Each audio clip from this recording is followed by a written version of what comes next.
뭐 시작하시죠. 하여튼 네, 시간이 돼서 우리 지역개발학회 2022년 동계학술대 전문가 세션 시작하겠습니다. 우리 전문가 세션의 주제는 LH 도시관리 사업 모델 구축 방안입니다. 저는 전문가 세션의 사회를 맡게 된 순천향대학 양광식입니다. 반갑습니다. 오늘 두 분의 발제자를 먼저 소개해드리고 그다음에 토론자 소개해드리겠습니다. 첫 번째 발제는 생명대학교의 전혜정 교수님, 두 번째 발제는 가천대학의 조현석 교수님이십니다.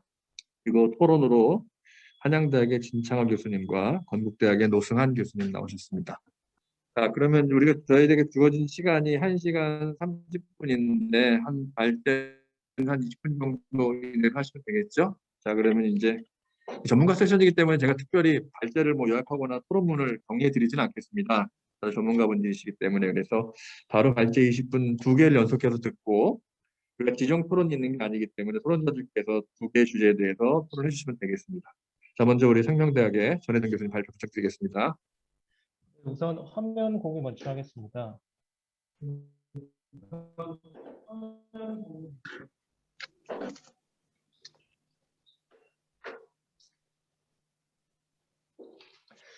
네, 지금 목소리는 잘 들리시죠? 저는 지금 오늘 LH 도시관리 재원 조달 방안에 대해서 우선 발표를 하겠습니다. 발표의 순서는 우선 연구의 배경 및 목적, 그 다음에 도시관리 사업의 시행 방안 수립, 그 다음에 LH 도시관리 재원 조달 방안에 대해서 말씀을 드리도록 하겠습니다. 본 연구는 일단 발표 전에 몇 가지를 말씀드리겠습니다. 본 연구는 LH 도시관리 사업 모델 개발이라는 연구의 일부분인 재정 파트를 일부 발표하는 걸로 이해하시면 되겠습니다. 전체의 연구는 우선 LH 도시관리 사업 추진 방향에 대한 설정, 그러니까 도시관리의 운영 범위, 개념 정리, 선행연구 및 제도 분석, 도시관리 사업의 여건과 현황 트렌드 분석이 있고요. 그 다음에 두 번째 파트가 도시관리 사업 모델 구축입니다. 이 도시관리 사업 모델 구축 중에서 재정과 운영에 대한 조직이 재정과 운영 조직에 대해서 금일 기획 세션으로 발표가 이루어지고요. 그 다음에 이 사업 모델을 시범사업 지구로 선정해서 그 시범사업 지구에서 과연 이게 효과가 있는가 아니면 비용 편입 분석 등을 통해서 시범사업의 활성화 방안을 도출하는 게 이 연구의 사실은 최종적인 목표이고 지금 현재 발표하는 것은 거기서 일부분인 재정 파트에 대한 것과 운영 조직에 대한 걸로 이해하시면 되겠습니다. 연구의 배경 및 목적에서 LH가 보통 이제 단지가 준공된 후에 초기 관리 기반의 미구축으로 궁극적으로는 LH 도시 개발의 한계가 노출되는 상황에 있습니다. 도시 특화, 스마트 기술 요소 도입 등에 따라서 관리 인력 및 예산이 부족한 상황이고요. 그다음에 이제 상업, 업무 등 도시 중심 기능 부족 및 지자체 역량 부족에 따라서 도시 관리 공백 등이 입주민의 불편이 가중되는 상황입니다. 일반적으로 도시 개발은 1단계의 기획, 2단계의 공사, 3단계의 유지 관리를 해야 하나 3단계가 사실적으로 현재적으로 상대적으로 미흡한 상황입니다. 그렇기 때문에 입주민들의 불편이 가속되고 있는 상황이고 LH 현재의 역할이 도시의 디벨로퍼의 역할을 하고 있는데 이러한 부분을 좀 더 확대해서 도시의 유지 보수까지 관리하는 모델을 어떻게 구축해야 될까가 본 연구의 전체적인 배경과 목적이 되겠습니다. 유지관리 비용의 조달 방법 및 LH와 자치단체 간의 거버넌스 구축을 통해 인수 거부, 또 지연의 해결 및 합리적 도시관리 사업 모델을 도출한 필요한 상황입니다. 여러분들이 잘 아시는 것처럼 도시를 새로 개발해서 주거 기능을 형성하는 것은 단기간에는 가능합니다. 그러나 상업 및 업무 등 도시 기능을 형성하는 데는 장기간의 시간이 소요되는 현황입니다. 또 이제 개발의 패러다임이 청산형에서 관리형으로 변화되고 있에 따라서 도시 서비스의 수준이 상승되고 있는 상황입니다. 또한 택지 개발 등 지역 개발 계획 대비 사후 유지 관리 기능 확보 체계 구축이 필요하고 그래서 LH의 도시 개발의 관리, 또 책임성, 신뢰성 확보 및 거버넌스의 구축 기획 확대가 필요한 상황에 있습니다. LH는 현재의 도시 개발의 한계를 극복하고 시대가 요구하는 수준의 높은 도시 서비스를 제공하기 위해서 LH의 도시관리 기능을 도입할 검토를 도입 필요성을 제기하고 있는 상황입니다. 기반시설 중심의 개발, 공급 중심에서 벗어나 종합적인 도시 개발, 관리를 통해서 도시를 완성하여 든든한 국민생활 파트너로 자리매김할 수 있는 방안을 마련하는 것이 이 연구의 목적이고, LH 도시관리 사업의 개념을 정립하고 추진 근거의 마련을 통해서 지자체, LH 등 이해관계자 모두가 공감하고 지역개발 정책에 반영될 수 있는 비전 및 목표, 로드맵을 수립하고자 합니다. 특히 도시개발 및 관리 트렌드를 반영한 사업 모델을 유형화하고 표준 사업 관리 모델을 구축하고 그 표준 사업 관리 모델 안에서 재정과 운영 조직이 상당히 중요한 요소로 자리하고 있는 상황입니다. 도시건설 완성 이후에 경제 활성화, 비즈니스 모델 도출을 통한 관리 비용의 마련, 도시관리 주체의 재정 강화 방안의 도출이 필요한 상황입니다. 도시개발의 완결성 및 주민 만족도 제고와 효과적인 도시관리를 위한 LH 도시관리 사업의 활성화의 방안을 제시하고자 합니다.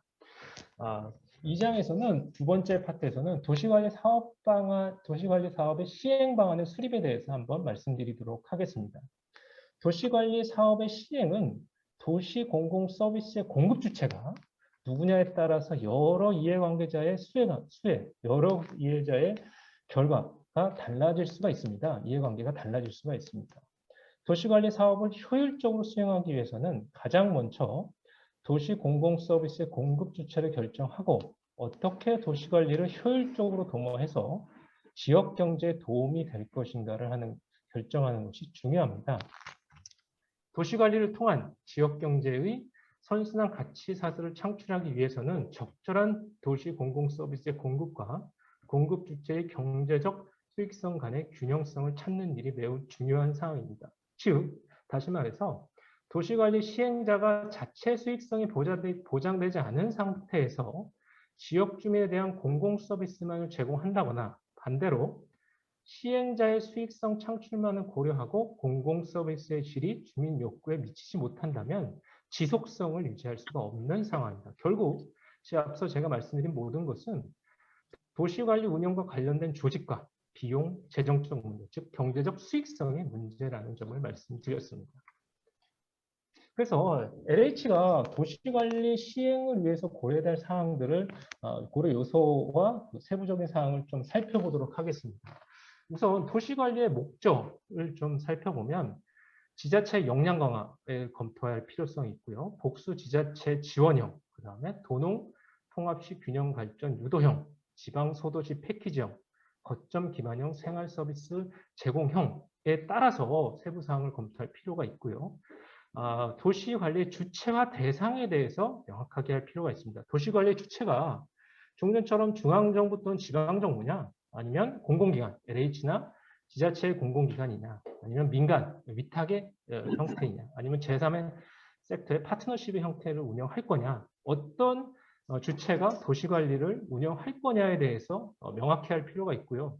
그러기 위해서는 도시관리의 대상과 범위, 스코프를 명확하게 할 필요가 있습니다. 하드웨어 부분에서 예를 들면 도로, 공원, 주차장, 문화공간, 쓰레기, 환경보호 등 이걸 누가 주체로 해서 어디까지 도시관리의 대상을 할 것이냐. 소프트웨어 부분에서는 문화, 축제, 지역관광, 엔터테인먼트 등도 마찬가지입니다. 재정 확보에 대한 문제가 이제 중요하게 대두가 되는데요. 정부 지원과 민자 지원과 제3의 섹터로 나눠질 수가 있는데 정부 지원은 완전히 정부에서 지원이 되고 관리가 되고 조세 제도로 활용한 지원이 주를 이루는 거고요. 민자 유치는 BTO, BTL 등 수익성과 공공성이 좋아 리츠나 펀딩, 부동산 펀딩 방식, 부동산 금융의 형태를 이용하는 방식들이 있고 제3섹터로서는 민간의 파트너십을 이용하는 게 있습니다. 그 다음에 이제 중요한 도시관리 지속성입니다. 도시 계획의 실행, 계획, 그다음에 실행, 완료의 단계별 관리가 필요하고 미래지향적 도시 생태 시스템을 만들 필요가 있다. 그 다음에 거버넌스, 도시 거버넌스를 구축할 필요성이 있다. 이러한 지금 제가 말씀드린 도시관리의 목적에서 또 도시관리의 주체와 대상의 측면에서 도시관리의 재정 확보의 측면에서 도시관리의 지속성 측면에서 이러한 요소들을 고려해서 LH가 도시관리를 할 때 중요한 사항들을 도출할 필요성이 있다는 점을 말씀을 드리고요. 그 다음에 이제 도시관리 사업의 시행 절차입니다. 상단에 보이는 것이 일반적으로 현재까지 해오던 방식입니다. 개발 사업이 종료가 되면 그 개발된 그 대상지나 도시를 지자체에 인계하고 그 지자체가 인계 받음으로써 LH 사업은 종료가 됩니다. 근데 개발 사업이 종료되고 지자체에 인계되는 시점에서 타임렉, 시차가 존재하게 됩니다. 그랬을 때는 이제 주체에 대한 문제와 또 이제 주민들의 공공 서비스에 대한 불편의 문제를 느낄 수가 있다라는 것이 이제 도시관리를 LH가 하는 이유와 목적, 아까 연구의 배경에서 설명드린 이유이고요. 그 다음에 이제 개발 사업이 종료되고 지금 이제 저희가 파트에서 연구하는 것들이 LH와 지자체 간의 도시관리 사업을 협약을 할 때 사업의 범위가 어디까지인지, 그다음에 도시관리의 비용 편입 분석을 하고 거버넌스 구축을 하고 비용 분담과 수익 구조의 결정을 하는 것이 필요하다.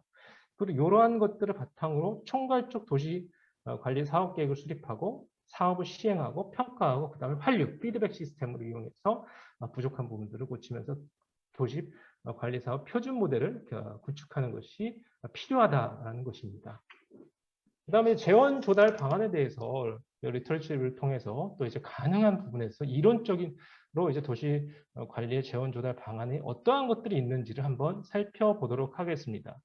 시행 가능한 도시관리 재원 조달 방안은 앞서 말씀드린 것처럼 공공지원, 공공이 주도해서 공공이 주된 역할에서 지원하는 방식이 있고, 그다음 PF 프로젝트 파이낸싱이라든지 메자닌 금융이라든지 리치 등 부동산 금융의 형태를 이용해서 재원을 조달하는 방식이 있습니다. 그림 위에 이거 잘 나타나 있습니다. 이제 공공지원이라 하면 도시관리에 고도화된 서비스를 제공하기 위해 중앙정부 시범사업의 적극적 유치 또는 지자체 재정을 통해서 재원을 조달함을 의미합니다. 중앙정부 추진사업의 유형은 정부 투자기관 방식, 정부 출자기관 방식, 정부 투자기관 출자 방식 등이 있을 수가 있고요. 근데 중앙정부에 의한 사업은 투자 영역이 제한되는 특징이 있고, 지자체의 경우에는 기존 시설 유지 관리와 같은 기본적인 영역으로는 국한되기 때문에 지역의 특화 사업을 주체적으로 추진하기는 어려운 상황에 있습니다. 도시관리와 관련하여 공공에서 지원하는 예산은 공공보조융자, 그다음 특별회계 및 기금 등이 있고, 도시재생 선도지역과 관련해서는 별도의 교부금 형태의 예산이 지원되는 부처 연계 사업 등이 있습니다. 이 각각의 내용들을 조금 살펴보도록 하겠습니다. 공공보조 및 융자에는 공공지원의 근거로 도시재생법에서는 제3조에서 사업에 필요한 예산을 확보하고 관련 시책을 수립 추진하여야 한다라고 명시가 되어 있습니다.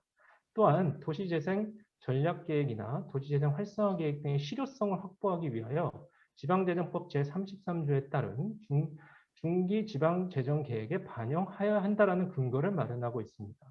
국가 또는 지방자치단체는 도시재생 활성화를 위해서 도시재생과 관련된 비용의 전부 또는 일부를 보조하거나 융자할 수 있다.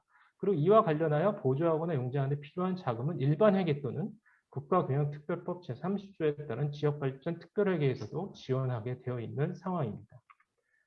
도시재생 특별회계에 대해서 간단히 말씀드리겠습니다. 두 번째로, 중앙정부 및 지방자치단체의 보조 및 융자 외에 지방자치단체는 도시재생 활성화 및 도시재생의 촉진과 지원을 위하여 설치 운영할 수 있도록 하고 있고요. 도시재생 특별회계의 세입은 지방세법 제112조에 따라 부과, 징수되는 재산세 중 대통령으로 정하는 일정 비율 이상의 금액, 개발분담금 중 지방자치단체 귀속분의 일부, 재건축 부담금 중 지방단체 귀속분의 일부, 일반회계로부터 전입금, 정부 보조금, 해당 도시재생특별회계 자금의 융자 회수금, 이자 수익금 및 그 밖의 수익금 등에 해당합니다. 세 번째, 부처 연계 사업의 활용입니다. 도시재생법상의 도시재생특별위원회는 국무총리가 위원장이 되고 범부처 장관이 당연직 위원으로 참여. 이는 각 부처별로 도시 또는 지방에 투자되는 각종 사업들의 사업비를 도시재생 활성화 지역 내에 집중함으로써 도시재생 사업을 활성화하기 위함입니다. 도시재생과 관련된 사업 분야는 국토부 사업에도 행안부, 문체부, 농림부, 보건복지부, 산자부, 환경부, 헬스부, 고용부 등 다양한 부처 사업이 해당이 되고요. 따라서 이와 같이 부처 사업들의 연계와 협업을 통해서 도시관리에 많은 예산이 확보가 가능한 상황입니다. 또 네 번째로 기타 도시재생 선도 지역을 또 활용하는 방법들이 있습니다. 그다음에 이제 PF, PF는 이제 부동산 개발이라든지 부동산 금융에서 많이 이용되는 방식입니다. PF는 장기간에 걸쳐 대규모 자금이 소요되는 프로젝트에 대해서 사업 물리적 담보물이 아닌 프로젝트, 그 사업, 그 물건 사업이 담보가 되는 프로젝트를 진행하는데 필요한 자금을 조달하는 금융입니다. 일반적으로 PF에는 4가지 기능을 요약을 하는데요. 가져야 될 요건이 프로젝트의 미래 현금 흐름을 명확하게 예상할 수 있어야 하고 프로젝트의 전체적인 자금 흐름이 사업주에서 통제가 돼야 된다. 그 다음에 생산물이 장기간에 걸쳐서 안정적인 수익을 창출할 수 있는 모델이어야 하고 프로젝트의 수익률이 원금을 상환할 수 있을 만큼 커야 되고 비소구 금융의 형태를 띠고 있는 특징이 있습니다. 그러니까 매저네이트 파이낸싱 같은 경우는 지분과 차입의 중간적인 성격을 가지는 재원입니다. 자금의 일부는 이자를 지분하는 타인 자본이고 나머지는 사업이 이익금을 배분하는 자기 자본의 성격을 혼합한 방식으로 시장에서는 하이 리스크, 하이 리턴을 선호하는 금융 투자자에 의해서 선호되는 방식입니다. 마지막으로 이제 저희가 살펴본 게 리츠입니다. 리츠는 여러분들이 뭐 많이 들었을 것이고 리츠가 이제 도입된 이후 부동산 시장의 변화에 대해서도 잘 아시라고 생각을 합니다. 2001년 도입된 리츠는 부동산 펀드와 달리 부동산 투자회사법에 근거하여 국토교통부가 주무관청으로 주주가 집행이사의 지위라는 점에서 펀드와는 다릅니다.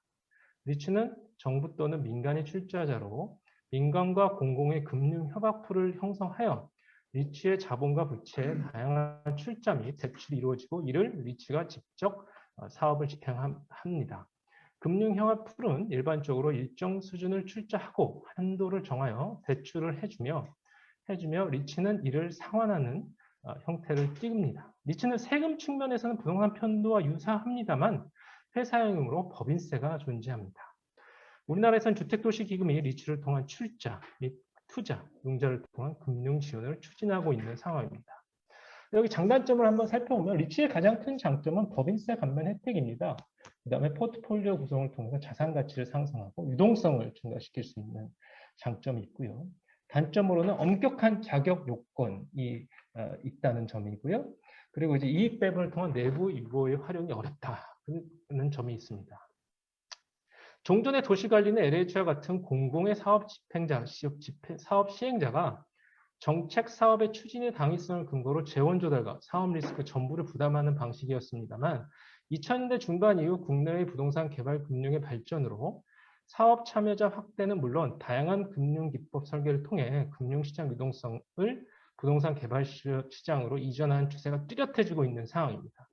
앞서 언급한 개별 도시관리 재원 조달 방식보다 다양한 금융 방식과 구조화를 통한 공공의 직간접 지원, 민간 참여, 다양한 금융 베이커를 이용해서 사업의 여건이 개선이 가능한 상황입니다. 이건 이제 경제 기반의 도시재생 사업을 한번 구조화시킨 거를 가져와 봤는데요. 공공의 재원이 이제 투입이 되고 민간 자원도 투입이 되는데 리스크가 감소함에 따라서 그것이 민간 자금이 시장에 유입되는 형태를 보이고 있는 것을 구조화한 것입니다. 그래서 리츠를 활용해서 공공이 투자 주관체를 설립하고 이용하는 것은 지금까지 공공사업자가 보유한 사업의 의사결정 영향력에서 자금 조달, 사업 리스크 등의 합리적 분담을 전제로 민간 사업자의 역할을 인정하는 것이고 정책사업 추진 관점에서 토지개발, 주택건설을 위해 부동산 금융을 활용하고 실행을 위해 투자 주관체를 구성하는 것은 공공택지개발 사업자의 재무부담을 완화시키기 위한 사업 방식일 뿐만 아니라 도시관리 사업에서 참여자, 투자자 간의 위험을 효과적으로 분산시키기 위함이다라고 결론을 내렸고요.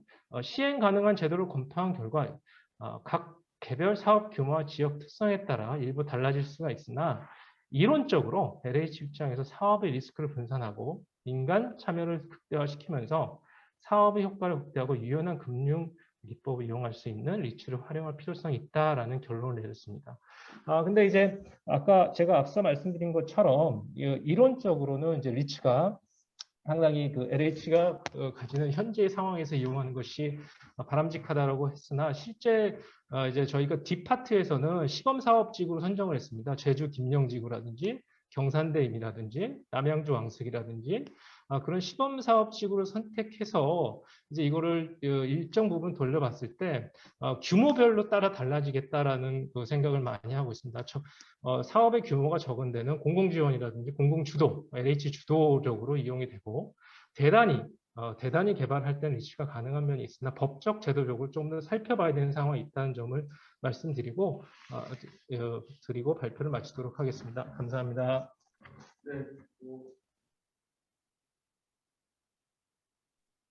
네, 수고 많으셨습니다. 짧은 시간 동안 많은 내용들을 잘 정리해서 발표해 주셨습니다. 고생하셨습니다. 두 번째 발표는 이어서 바로 가천 윤석 교수님께서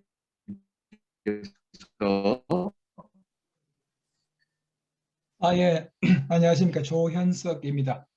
지금 LH 일단, 도시관리를 위한 조직 구성과 운영 방안에 대해서 발표를 LH 도시 관리를 위한 조직 구성과 운영 방안에 관해 말씀 드리겠습니다. 여러분 잘 들리시겠죠?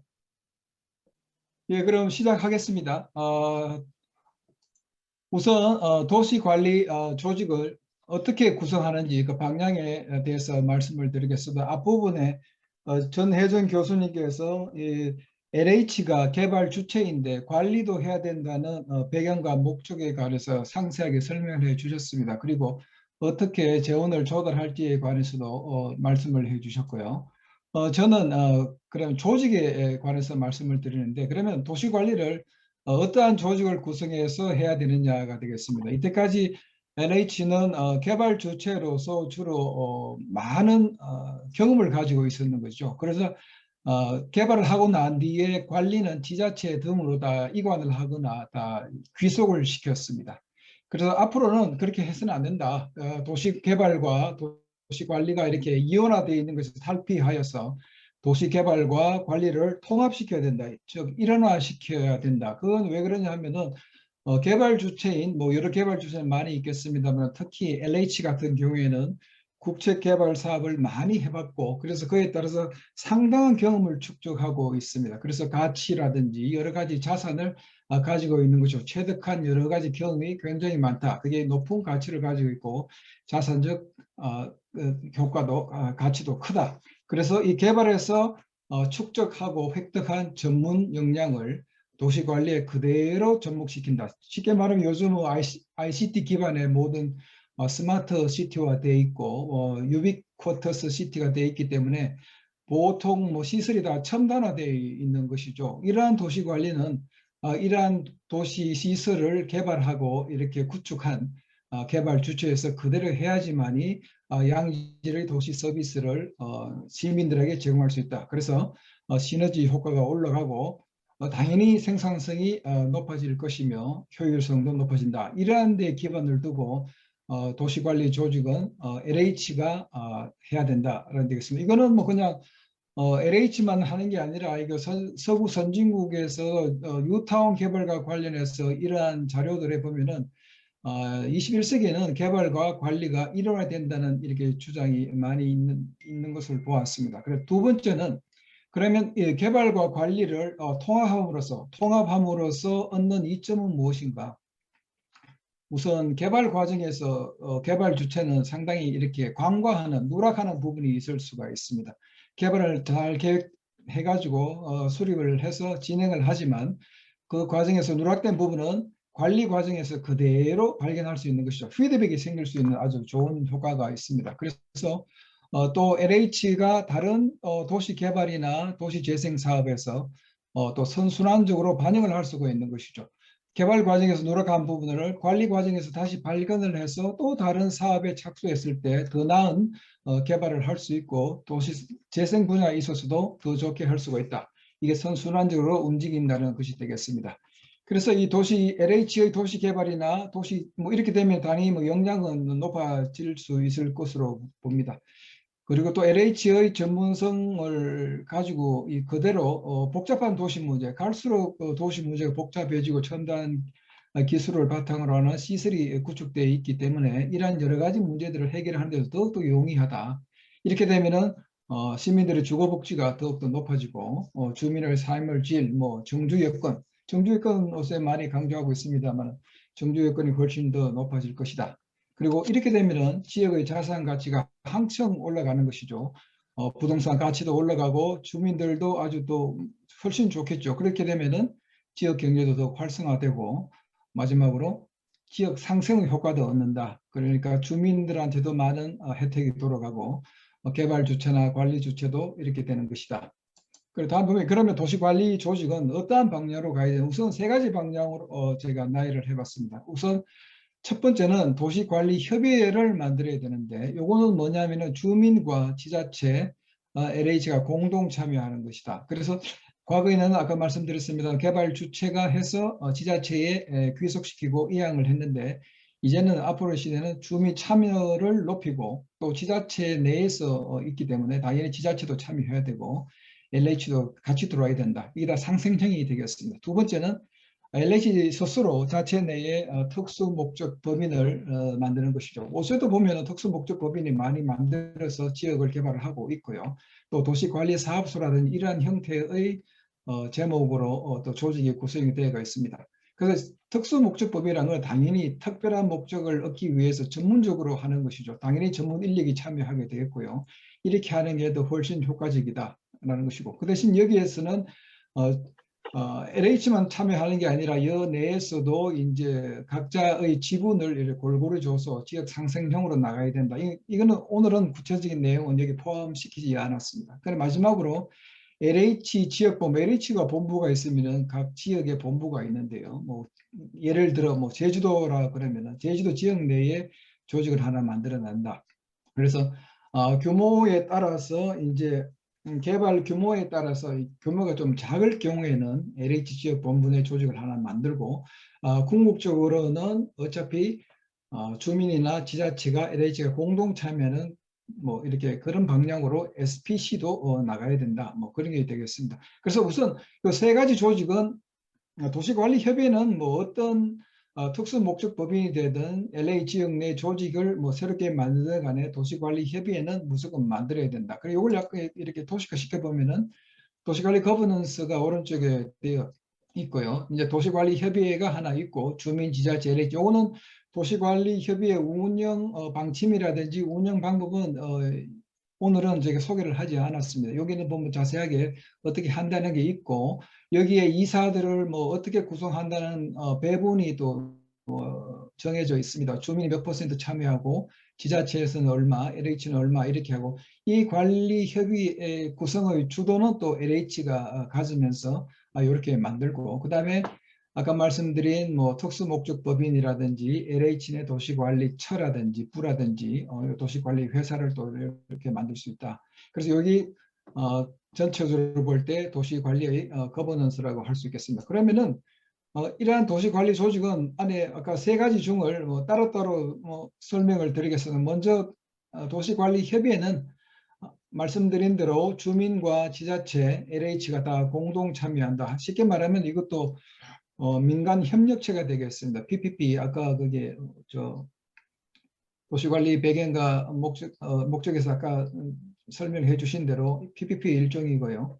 그래서 이렇게 해놓으면은 여러 다중의 이해관계를 다 수용할 수가 있고 주민들의 뭐를 요구하는지를 다 수용할 수 있고 지자체는 행정 경험을 바탕으로 또 더욱더 잘할 수가 있는 것이고 LH는 전문적인 개발 역량을 다 투입할 수 있는 것이다. 그래서 민간과 공공의 다양한 시각, 여러 가지 보는 시각이 다 다른데 시각과 각자의 능력을 한 군데 모을 수 있다. 결집하는 효과가 있다. 그리고 그간의 지자체 주도의 뭐 기계적이라고 할 수 있겠죠. 기계적인 뭐 이렇게 뭐 도시 서비스 제공을 훨씬 더 낮게 다양하게 또는 더 질을 높일 수 있다. 개선시킬 수 있는 효과가 있다. 그리고 이렇게 주민 지자체 LH가 유기적으로 이렇게 엮여서 도시 관리를 하는 이런 시스템을 구축을 하면은 잘 굴러가게 돼 있는데 이게 바로 공동체 의식도 함양을 한다. 이 지역 개발에 있어서 지역을 발전하기 위해서 또는 이렇게 공동체 의식이라는 커뮤니티, 우리가 커뮤니티다, 내 것이다, 참여 의식을 훨씬 높일 수 있는 커뮤니티 의식을 높이는 것도 상당히 중요하다고 생각합니다. 그리고 마지막으로 개인과 지역사회 모두 편익이 돌아간다. 되겠습니다. 다음 장으로 넘어가겠습니다. 그래서 이러한 거는 뭐 지역이 참여하는 것이니까 지역 참여형 거버넌스라고 할 수 있는데요. 이렇게 공동체가 이렇게 구성이 되면은 사회 기관망 역할을 한다. 기관망인 거죠. 사회를 이게 튼튼하게 해가지고 기본적으로 튼튼하게 구축해 놓는다. 그래서 주민의 지역 성장에 대한 책임감도 더욱더 높일 수가 있고요. 그리고 주민 스스로 지역의 자산 가치를 높이기 위해서 많이 참여하게 된다. 이거 뭐 지역이 발전하려면 주민의 참여가 상당히 중요한데 주민들을 여기에 포함시킴으로 해서 자기 커뮤니티의 모든 자산 가치와 더 잘 사는 곳으로 만들기, 장소로 만들기 위해서 참여를 높일 수가 있다. 이렇게 되면은 주민 간 결속도 이루어지고 결국은 우리가 추구하는 사회적 평등도 될 수가 있다. 그래서 이렇게 되면은 지역의 지속적 성장의 발판이 되는데 이게 하나의 뭐 혁신 체계가 혁신 시스템이 되지 않을까도 싶습니다. 그래서 지역이 잘 돌아갈 수 있는 모든 게 새롭게 이렇게 해서 더 성장할 수 있는 이렇게 시스템이 구축이 된다. 그래서 이렇게 되면 지역 낙후도 방지하게 되고 우리 균형 성장 또는 이게 사다리에 갈 수 있다. 결국 이게 다 지역 상생을 위한 플랫폼이다. 이렇게 말씀드리고 싶습니다. 다음 장은 그럼 이 도시관리협의회는 어떻게 구성을 해야 되느냐. 도시개발과 LH 등이 개발 주체가 도시개발을 착수하는 동시에 만들어야 된다. 도시개발을 다 하고 난 뒤에 관리를 위한 도시관리협의회를 만드는 것은 늦다는 것이죠. 왜냐하면 도시개발은 결과물이 순차적으로 완성이 되기 때문에 무조건 다 되는 게 아니라 완성된 결과물에 대한 여기에 또 관리가 그대로 이어져야 되는 것이죠. 그래서 순차적으로 완성되는 결과를 관리를 담당하는 게 좋다.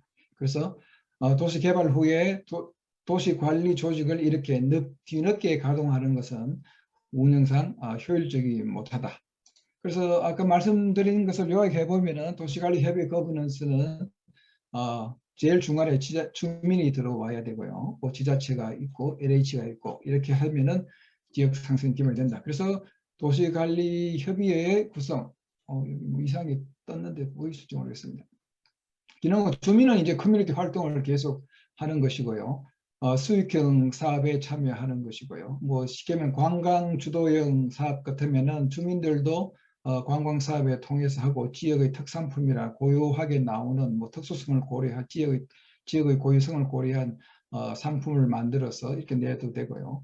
여러 가지가 많이 있을 수 있겠습니다. 그리고 이렇게 되면은 도시 관리에 참여할 수 있고 자문 역할도 할 수 있고 지역 주민들에게 일자리도 아울러 창출이 되는 부수적인 효과도 있을 수 있다. 그리고 지방자치단체는 그동안 많이 가지고 있는 시설도 이렇게 빌려줄 수 있고 그리고 관리를 하고 주민대상 일자리 당연히 제공하게 되는 것이죠. 그리고 그동안 많은 경험을 가지고 있는 도시관리 분야에 대한 업무도 자문을 할 수 있다. 그래서 지원할 수 있고 자문할 수 있는 그런 기능이 있습니다. 마지막으로 LH는 당연히 공동시설을 운영하고 유지하는 관리의 총 책임자가 되는 것이겠죠. 개발도 했지만 개발 과정에서 얻은 여러 가지 노하우들 그대로 관리에 접목시키니까 더욱더 효율적이 된다. 그래서 여러 가지 커뮤니티를 발전시키는 이벤트도 만들어내고 또 개발하고 활성화시키고 기타 여러 가지 수익형 사업 모델도 개발해서 LH 자체적으로도 상당히 이제 수익을 올릴 수 있으면서 전국적으로는 도시관리의 핵심 기관으로 된다는 것이 되겠습니다. 그럼 두 번째, LH 주도 도시관리 특수목적 설립입니다. 도시관리 협의회는 아까도 말씀드렸지만 SPC도 있지만은 이렇게 자문하는 기구로 협의회가 하나 있으면 좋겠고요. 만약에 LH가 독자적으로 한다 그러면은 SPC를 설립한다 그러는데 왜 해야 되는가? 아까 유비퀴터스 시티가 되고 스마트 시티가 다 되고 다 연결된 네트워크 사회에서 모든 특화 기술들이 적용되어 있는 공공시설이 되겠습니다. 여기를 하려면은 당연히 뭐 전문적인 있어야 되는 것이고요. 그리고 또 복소의 지자체로 이루어진 도시가 많이 있지 않습니까? 위례 같은 경우에는 송파구와 성남과 이렇게 하남과 이렇게 되어 있으니까 여기에 뭐 더 지자체가 다 나눠져 있기 때문에 여기에 누가 책임을 가지고 잘 할지 그것도 어렵고요. 그래서 이런 경우에는 당연히 뭐 특수목적법인이 뭐 설립이 돼야 되는 것이죠. 그래서 이해관계가 복잡하게 얽힌 복합 경계 지역의 경우에는 아주 SPC가 도시관리에 아주 적합한 모델이 조직 모델이 될 수 있을 거로 봅니다. 그래서 특히 개발 주체가 다 하고 나서 그대로 임대하고 뭐 분양을 이렇게 하는 경우가 많이 있지 않습니까? LH도 이렇게 뭐 많이 하죠. 뭐 세종 공동 캠퍼스라든지 그 다음에 이렇게 뭐 임대주택이라든지 이런 게 많이 있는데 이런 거 당연히 LH가 그대로 관리를 하는 게 좋을 것이다. 임대 분양 가격성 그리고 시설물을 그대로 개발하고 난 뒤에도 관리도 이루어져야 된다. 그래서 이런 게 훨씬 좋다. 자, 이제 뭐 거의 다 돼갑니다만 그래서 이것도 뭐 LH와 지역 주민이 다 공동으로 참여해서 특수 목적법인 설립하면 좋다. 그래서 소규모 지역 개발에는 뭐 관광 특화형 아까 설명을 드렸습니다만은 그런 경우에도 좋을 것이고 도시관리 전문성하고 독자성을 이렇게 확보를 하면은 수익 구조도 훨씬 더 개선될 것이다. 지역도 활성화될 것이고 경제도 높아질 것이고 그리고 주민 자치 능력도 올라갈 것이고 아까 말씀드린 지역 경제 성장의 모멘텀으로도 작용할 수 있다. 예, 마지막으로 도시 관리 LH 내에 뭐 이렇게 처나 부로 이렇게 조직을 심편할 수도 있겠습니다. 지역 본부 차원에서 만들 수가 있는데 이러한 조직들은 우선 도시 관리를 시범적으로 시행을 한 뒤에 파일럿으로 우선 시행을 한 뒤에 결과에 따라서 SPC를 만들어서 그 지역에 있는 사람들도 고용하고 지역의 특산물을 더욱더 확대시킬 수 있는 그런 전문화된 조직으로 이렇게 운영을 해야 된다. 그래서 개발과 관리의 일원화 여기에 뭐 조직도 단순화시킬 수 있고 인적 자원도 확보하기 용이를 하고 그리고 개발과 동시에 도시 관리를 그대로 하는 것도 단절 없는 도시의 관리가 될 것이죠. 그래서 더욱더 나은 서비스를 제공할 수 있고 요새 뭐 이렇게 특화된 기술에 대해서는 또 외부 전문 인력도 영입할 수도 있겠고요.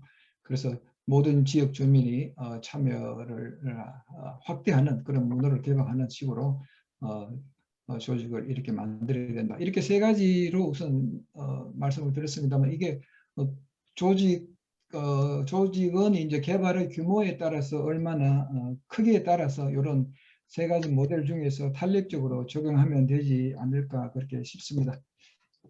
네, 감사합니다. 네, 수고하셨습니다, 조 교수님. 그 두 번째 전문가 세션은 LH 도시 관리를 위한 하나는 재정 측면, 또 다른 측면은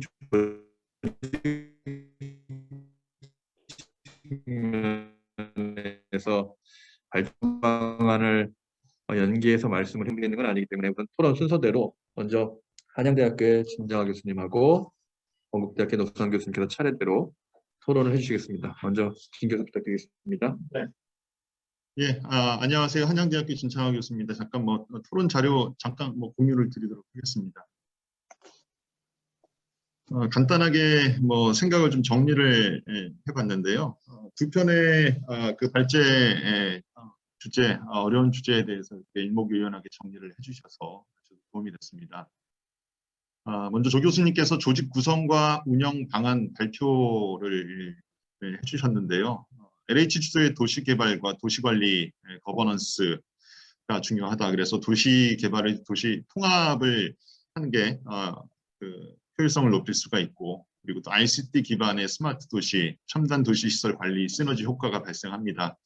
그리고 개발과 통합의 일원화를 되면서 이제 도시 세상의 선순환 및 주거 복지를 형성할 수가 있고 그래서 제시해 주신 안이 세 가지로 크게 구분이 될 수 있을 것 같습니다. 도시관리협의회, 그리고 LH 자체 특수목적법인, 그리고 LH 지역본부 내 조직 개편 이렇게 세 가지를 제시를 해주셨습니다.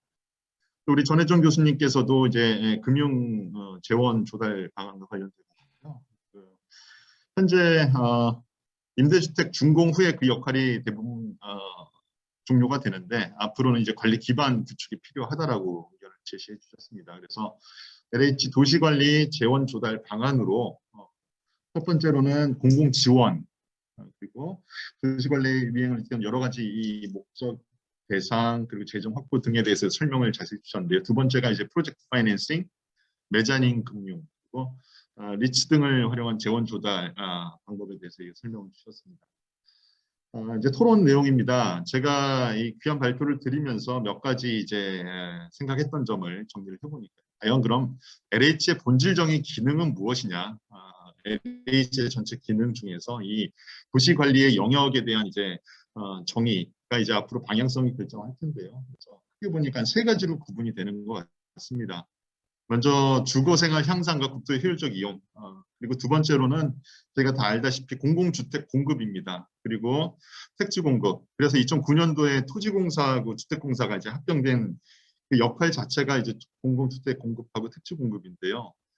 이 외에 이제 최근 들어 이제 그 역할의 중요성이 인식이 이제 확대된 게 주거급여 등과 같은 주거복지 서비스, 그리고 행복도시 스마트시티, 그리고 도시 재생을 이제 뒷받침한다라는 그 역할이 구분이 되어 있습니다. 그럼 과연 그 LH가 추구하는 이 도시 기능의 역할이 과연 본연의 기능에서 얼마만큼 그 비중을 차지하는지가 이제 중요할 것 같고요. 두 번째로는 그래서 관리 방안의 이제 역할에 대해서 이제 논의를 하면은 과연 지금 현재 LH가 당면한 환경은 어떤가에 대해서 우리가 좀 한번 논의할 필요가 있을 것 같습니다. 그래서 뭐 2000년대, 2012년, 13년도 초반에는 LH의 이제 재정 문제가 큰 이슈가 됐었고, 그래서 어떤 재정을 어떤 식으로 좀 확대할 것인가 해서 금융의 역할이 중요해졌었고요. 근데 이제 작년에 이제 여러 가지 사태를 통해서 LH가 이제 발표한 내용이 혁신 방안을 이제 발표를 하게 됩니다. 이 배경으로 보면은 그 내용을 보면은 이제 조직이 많이 확대가 되었고 기능이 이제 독점적인 기능이 있고 그 내부 통제와 윤리 의식이 문제가 있었다라고 이렇게 크게 혁신 방안 내용 속에 포함이 됐고요. 그럼 향후 LH의 도시관리 측면에서 기능 개편은 어떻게 진행 중인가라는 그 내용을 좀 살펴보니까요. 주거복지 등 핵심 기능에 충실한 이제 기능을 다시 재설계를 하겠다라는 내용이 있고요. 그리고 기존에는 이제 어떻게 보면 누구도 하지 못했던 이 지금은 이제 독점적인 기능이라고 했는데 LH가 사업 영역을 이제 확대시키면서 전문성을 발휘했던 그런 부분에 대해서는 작년 그 발표를 보면은 이걸 전문성이 있는지는 모르겠지만 기관으로 이관을 하고 타기관으로 축소를 하고 정원의 20%를 줄이고 조직 개편인 4만 중에서 토지, 주택 그리고 주거복지로 이제 구분을 하겠다.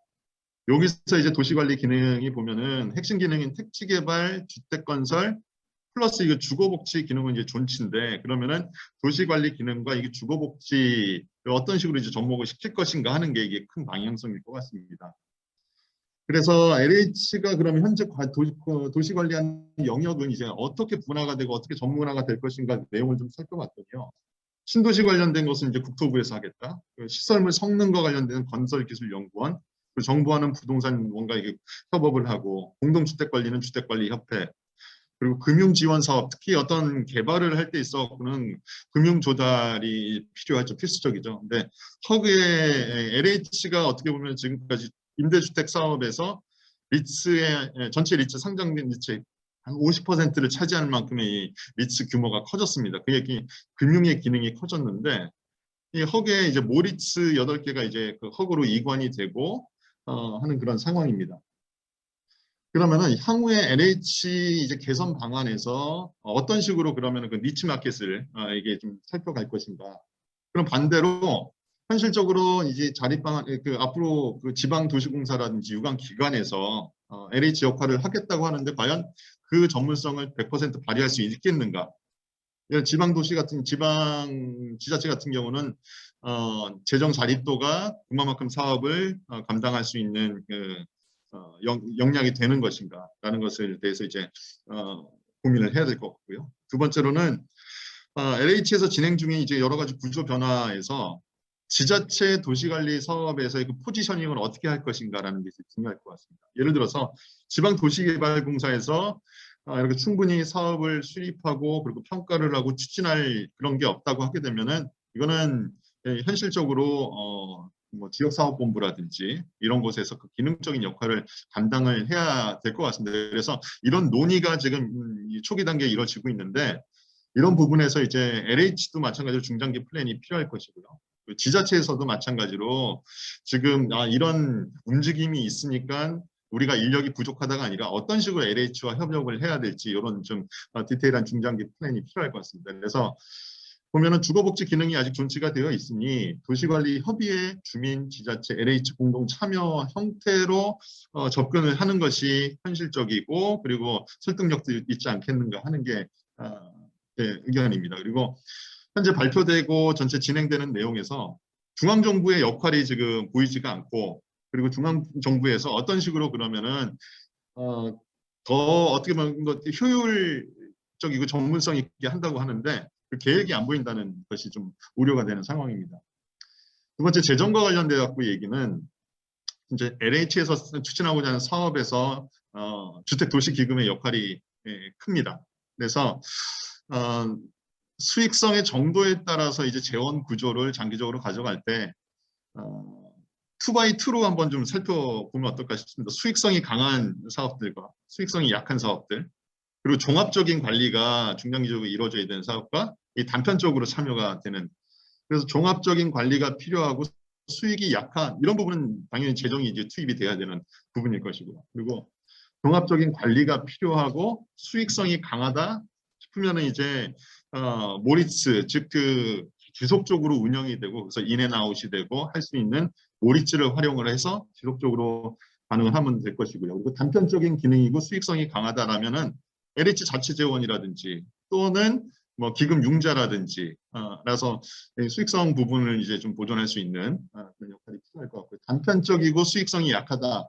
이거는 기금이라든지 재정의 역할이 되겠죠. 그래서 이런 부분으로 그 각 사업에 따라서 이런 기능을 좀 구분을 하는 움직임도 좀 필요하지 않을까 싶습니다. 그리고 LH의 향후 구도와 관련돼서 이제 금융 재원 조달인데요. 결국은 이제 지자체, 지방공사 등과 역할이 분담이 이루어진다고 하게 되면은 과연 이제 재정 투입을 얼마만큼 하고 지자체에서 얼마만큼 자금을 조달할 수 있고 그런 논의가 필요할 것입니다. 그리고 LH의 금융사업적 기능이 이제 허브로 이제 모리츠가 이관이 된다고 이제 발표가 났고요. 하게 되면은 과연 그 28개에 해당하는 그 자리츠 개별 기능은 누가 관리할 것인가라는 게 이제 쟁점이 될 것 같습니다. 다시 말해서 금융의 기능은 이제 이관이 돼서 금융투자자 FI 기능을 갖고 있겠지만은 각 사업장의 특성이라든지 도시관리 기능이라든지 이런 부분에 대한 전문성이 떨어지기 때문에 지금 LH가 과연 그 역할을 담당을 할 것인지 아니면 지자체에서 담당 이런 부분에 대해서 지금 LH에서도 지금 좀 계획이 있어야 되지 않을까 싶고요. 그리고 결국은 이제 그 FI 기능이 이제 허그에서 담당이 되면은 투자운영위원회라든지 이런 위원회를 통해서 LH가 여러 가지 소규모 사업을 운영하는 데 있어 관리감독 기능이 조금 분리가 될 가능성이 있을 것 같습니다. 그래서 오히려 LH 기능의 LH와 뭐 투자자들 간의 이런 협의를 통해서 좀 투명화될 수 있는 계기가 될 수 있을 것 같고요. 그리고 마찬가지로 지자체에서 뭐 그 역할을 구분한다고 했는데 결국은 100% 그 기능을 지금 LH가 수행하는 그 전문성과 효율성을 나타내기 전까지는 LH가 오히려 그 기능을 유지하고 더 발전하는 것도 그 하나의 그 방법일 수도 있겠다. 또는 지자체와 협업을 통해서 오히려 기능적인 부분을 적절히 배분하는 것도 하나의 방법일 수 있겠다 하는 것입니다.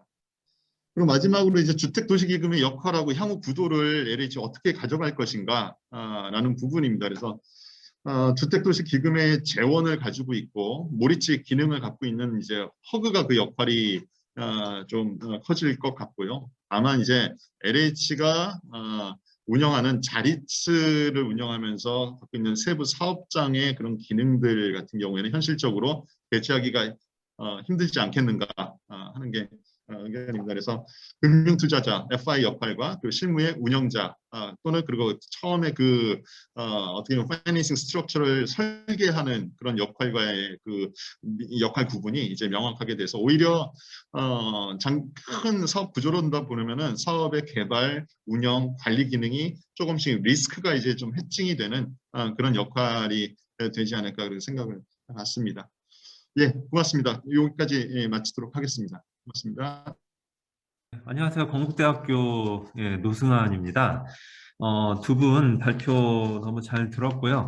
저도 요즘 관련해서 여러 가지 좀 하고 있는 뭐 과제라든가 관심사들하고 많이 연결이 되는 내용이어가지고 저도 뭐 어느 정도 공부하는 마음으로 그리고 좀 기존에 제가 알고 있거나 새롭게 그 관심 갖는 분야하고 좀 연결시켜가지고 두 분의 그 발표 듣고 그 내용들 제가 그 참고할 수 있었습니다.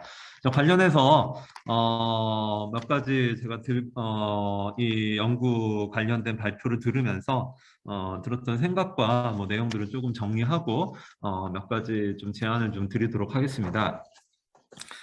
우선은 앞서서 진창환 교수님이 잘 말씀을 많은 이야기를 잘 해주셨는데요. 우선 이 도시 관리라고 하는 거의 정의가 조금 처음에는 좀 모호했어요. 제 입장에서는.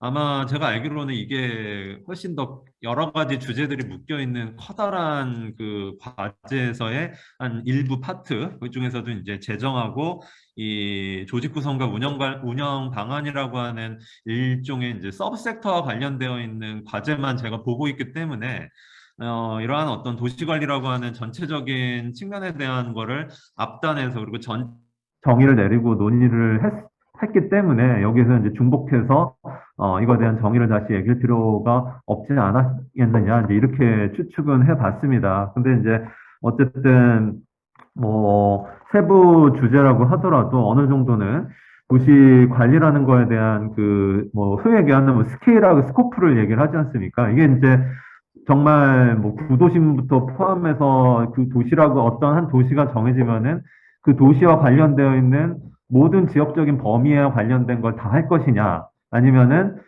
신규 택지 개발이나 뭐 아니면 도시재생과 관련되어 있는 어떤 그러한 일정 부분에 대한 것들을 중심으로 개발을 하고 재개발을 하고 그 이후에 연결돼서 관리와 운영의 영역으로 가는 것에 대한 이야기냐 뭐 이런 거를 정의를 내리기에 따라서 성격이 좀 많이 다를 것 같다는 좀 생각이 들어서 그 부분에 대한 그 스케일과 스코프에 대한 거를 좀 명확하게 과제 초반에서 좀 정립을 하신 다음에 이 부분에 대한 거를 중점적으로 여기서는 논의를 하겠다 이제 이런 식으로 나갈 필요가 있다는 그런 생각이 좀 들었습니다. 그다음에 이제 제가 이해한 바로는 어쨌든 그 기존의 도시 재생 더하기 신규 개발과 관련되어 있는 이 개발과 관련되어 있는 재정적인 측면, 그다음에 그 이후에 그것이 이제 운영 관리 단계로 넘어갔을 때 여전히 재정과 운영 관리 관련된 그러한 부분이라고 만약에 한정을 한다고 했을 때 제 생각에는 이 두 개의 주제를 이야기하시면서 딱 떠오르던 좀 사례가 딱 있었습니다. 그래서 아시다시피 뭐 이미 굉장히 유명한 그 사례죠. 도시 어떤 일개 지방자치하고 뭐 그다음에 이제 민간 기업하고 협업 관계로 이루어져서 굉장히 우리가 뭐 도시 개발, 도시 계획 이런 데서 이제 많이 언급이 되고 있는 뭐 뉴욕에 있는 뭐 배터리 파크라든가 그다음에 허드슨 야드 같은 게 이제 아주 전형적으로 뭐 도시 재생의 개념으로 접근을 해가지고 거기 이제 뭐 아시다시피 배터리 파크 같은 경우에는 뭐 토지 임대부 방식으로 했고 그다음에 이제 허드슨 야드 같은 경우에는 그 철도 기지 위에 이제 지상권을 장기 임대하는 방식으로 해서 이제 공중권에 대한 어떤 임대료를 책정하는 방식으로 그것이 이루어져 가지고 어쨌든 SPC 형태로 만들어서 그 토지와 그 공중권에 대한 것을 담당하는 어떤 지방자치단체 여기 같은 경우에는 이제 뭐 뉴욕시가 직접 개입을 했었고 그 다음에 이제 거기에 민간 개발 사업자들이 참여하는 형태로 해가지고 공공에서는 여전히 이제 공공의 자산이 들어가 있어서 공공의 이익을 수호를 하면서 근데 이제 민간 측에서는 이제 민간이 필요로 하는 어떤 다양한 공적 업무에 관련된 것들을 처리를 해주고 그 속도를 올려주는 어떤 이런 것을 통해 갖고 아주 성공적으로 개발 단계부터 이루어지고 이미 이제 그것이 개발이 끝나고 운영 관리가 하는 입장에서도 그 SPC가 계속적으로 유지가 되는 형태로 있으면서 그 처음에 만들어진 어떤 그 수익 구조를 운영 단계까지도 계속 끌고 나가는 어떤 그런 형태로 잘 이루어지고 있는 아주 좋은 사례로 알고 있습니다. 그래서 이제 그런 사업에서의 어떤 그 수익 구조나 재원 조달 관련된 거 어떻게 된 거냐, 뭐 이런 거를 많은 보고서에서 언급이 되고 있지만은 기본적으로 이제 토지 임대부하고 지상권에 관련되어 있는 임대료가 거기서 발생을 하고 추가적인 어떤 개발 자금에 대한 부분들은 뭐 채권 같은 것을 장기적으로 발행을 해서 원금과 이자를 상환해 나가면서 이제 채권을 이용을 하고 그다음에 이제 지방자치단체가 들어와 있기 때문에 이 특별법 등을 이용해서 이제 재산세를 일부 재산세가 발생을 하는 것을 그것은 이제 이 운영관리 자금으로 활용을 하는 측면, 그다음에 이제 개발 단계에서 이미 초과 용적률 같은 것을 제공을 하고 이러한 민간 개발업자들이 그러한 어떤 이익을 보는 부분에 대해서 추가적인 어떤 비용을 수치를 한다던가, 그래서 이제 이 부분에 대해서 비용에 관련된 거를 처리를 하고 남는 잉여 금액에 대해서는 다시 공공에 해당되는 뉴욕시가 뭐 상환을 한다든가, 이제 이런 것들이 이제 많은 도시개발 사례에서 개발 단계부터 운영 관리까지 쭉 연결을 해서 지속되고 있는 아주 모범 사례나 여러 가지로 언급되고 있는 그런 것으로 알고 있습니다. 그래서 어쨌든 뭐 그 특수성이 항상 있겠죠. 뭐 뉴욕시라고 하는 수익성이 많이 발생할 수밖에 없고 토지 가격이 굉장히 높고 그다음에 많은 어떤 참여자들, 민간 사업자들이 이제 관심을 가질 만한 지역이라는 특성이 있고 이제 뭐 그러한 어떤 위치적인 그리고 규모와 관련되어 있는 여러 가지 특성이 있겠지만은 어쨌든 뭐 지금 이 과제 두 분이 말씀하신 것과 관련해서 이제 참고할 내용들이 많이 있고 특히 이제 최근 들어서 뭐 LH 구조 조정이나 이제 이런 것들에서도 해외 사례나 이런 것들이 많이 언급이 되고 참고를 하고 있기 때문에 저는 기본적으로 두 발표하신 내용에서 좀 어느 정도는 이러한 해외의 모범 사례나 이제 이런 것들의 어떤 중요 시사점 뭐 이런 내용들을 좀 반영을 하셔가지고 같이 이야기를 하시는 것도 굉장히 좋을 것이라는 어떤 그런 생각이 좀 들었습니다. 그다음에 몇 가지 그 각각의 발표에 대해서 제 생각을 좀 더 말씀드린다면은 우선 재원 조달 방안과 관련해서 이제 전혜정 교수님이 좋은 발표를 해주셨는데요.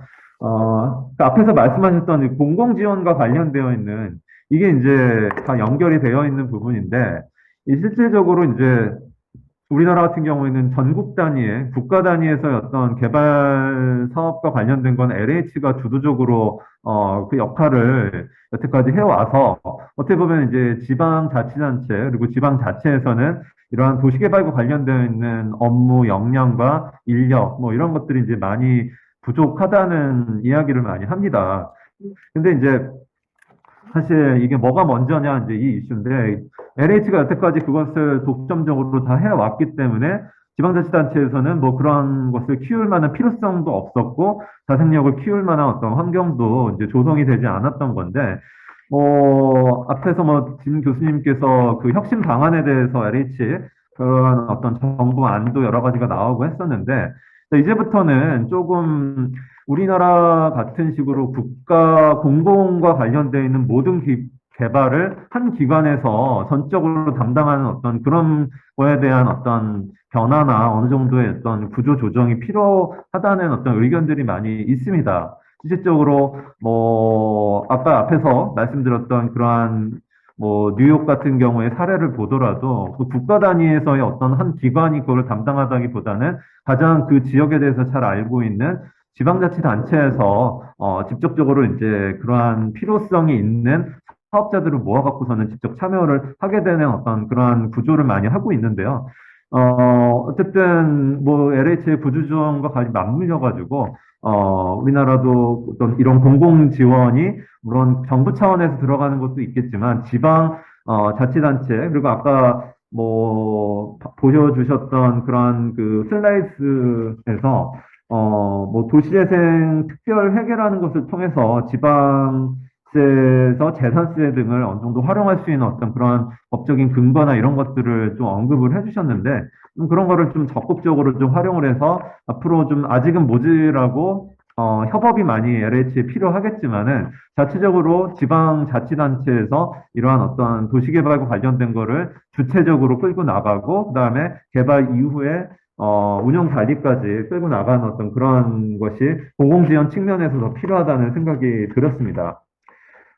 그다음에 이제 주로 강조해서 말씀하신 것이 이제 리츠와 관련되어 있는 측면인데요. 그 리츠의 숫자 자체로는 우리나라 전체 리츠에서 이제 이미 일종의 이제 공공의 성격을 갖고 있는 리츠가 50% 이상이고 이제 대부분의 이제 그 리츠들이 LH에서의 어떤 이러한 도시 주택 개발이나 이런 데 임대주택이나 아니면은 뭐 공공지원이 민간임대주택 이런 데 이제 활용이 많이 되고 있고 그 구조는 거의 뭐 대동소이하게 주택 도시기금이 출자와 융자를 하는 형태로 해서 이제 이루어지고 있는 형태입니다. 그래서 관련돼서 이제 뭐 주택 도시 기금 자체가 당연히 이러한 종류의 도시 개발이나 도시 재생에도 쓰일 수 있기 때문에 지금 여기서 말씀하시고 있는 릿주 구조를 한다는 것 자체가 기본 전제가 이제 주택 도시 기금의 어떤 참여가 이제 필수적으로 들어가는 부분이기 때문에 앞서서 진창 교수님이 얘기하신 이 기금과 관련된 이슈가 반드시 나올 수밖에 없을 것 같습니다.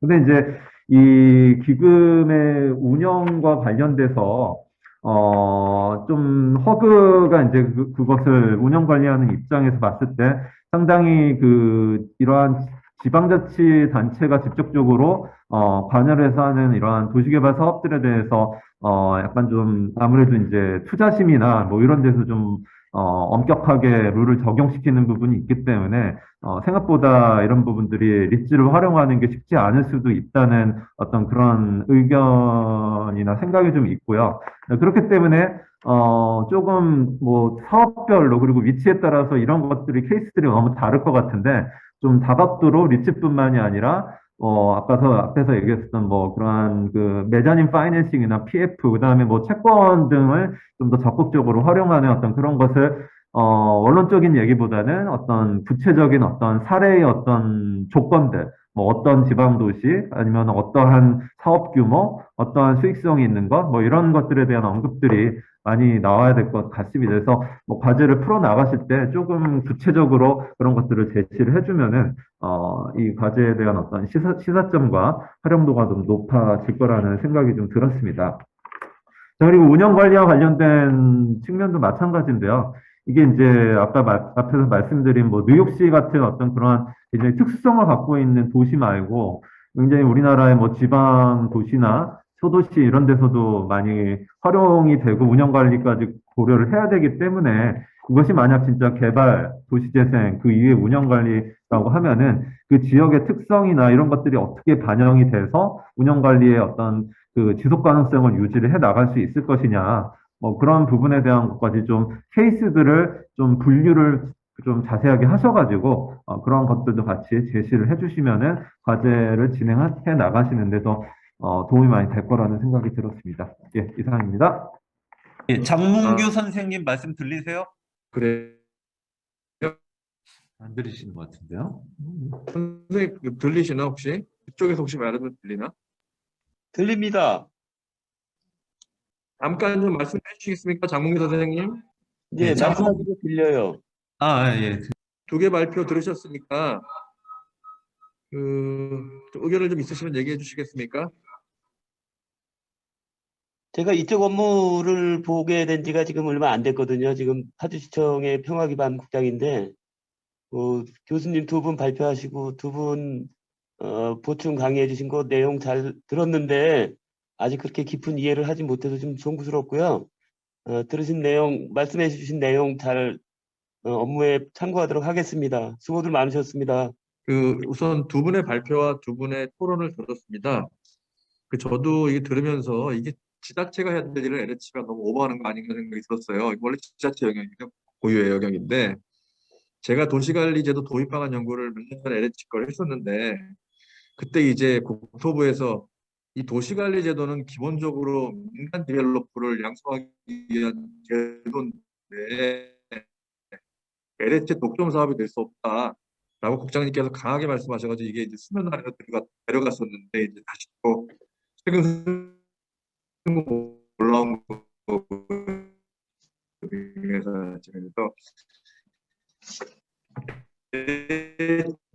어떤 제3의 업무를 찾고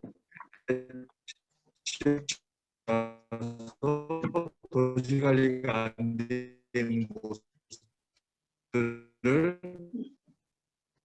어떻게 본연의 모습을 하게 하려는 게 가야 될 방향이긴 한데 여러 가지 어려움이 있는 거예요. 얘기했습니다만 추가적인 이야기를 해주시고.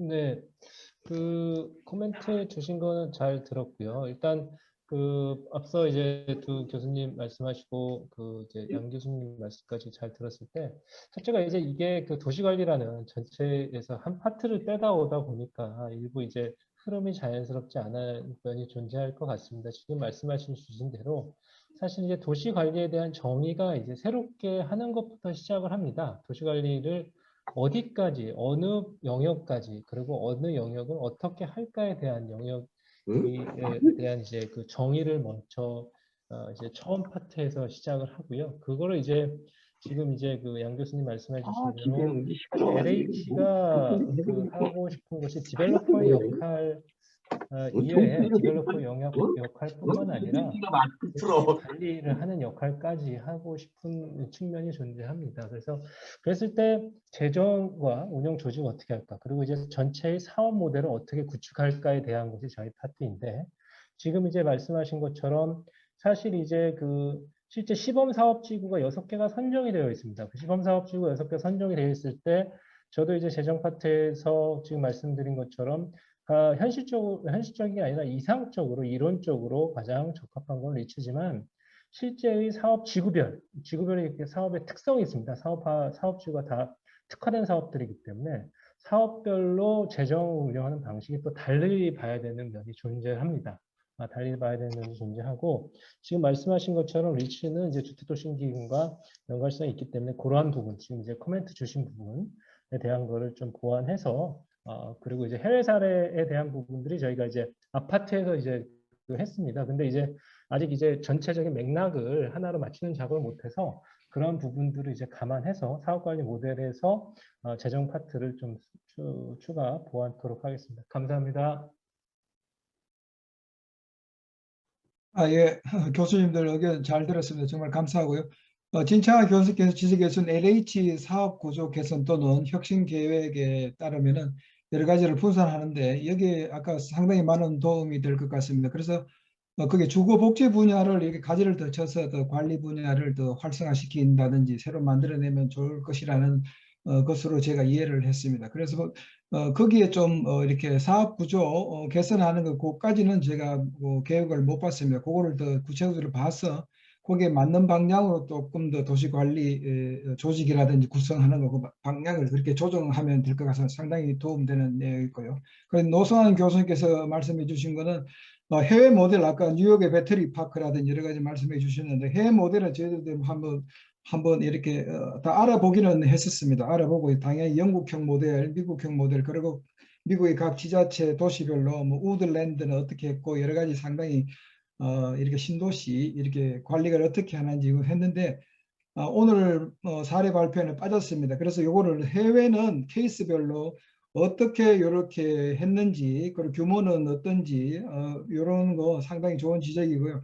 그거는 그대로 이렇게 했으면 좋겠어. 표를 한 장 만들어서 또는 여러 가지 또 사업 모델을 만들어 놓고 거기에 도시 관리를 SPC를 했는지 아니면 뭐 협의회 주도로 했는지 이런 걸 하는 일목요연 하나 만드는 것도 필요하다고 생각합니다. 거기에서 맞게 좋은 방향으로 우리나라에 맞는 모델로 이렇게 발전시키는 게 필요하다고 생각했습니다. 마지막으로 양광석 교수께서 말씀해 주신 거는 이게 뭐 이렇게 LH 관리라는 게 이제 갑자기 수면하로 들어갔다 그러시면 다시 부상한다고 말씀해 주시는데 이게 아마 LH가 상당히 마이너스 구조고 재정적으로 하니까 새롭게 이제 수익형 모델로 회사의 경영 방식을 바꾸기 위해서 이런 것을 검토하게 된지 아니냐 싶습니다. 그 방향에 상당히 도움이 됐기 때문에 이런 비즈니스 모델도 요렇게 뭐 어차피 공공기관 입장이니까 기업이지 않습니까? 기업은 뭐 수익 구조를 개선하는 게 가장 중요하니까 그런 방향에서 조금 검토를 하도록 하겠습니다. 여러 가지 조언 감사드립니다.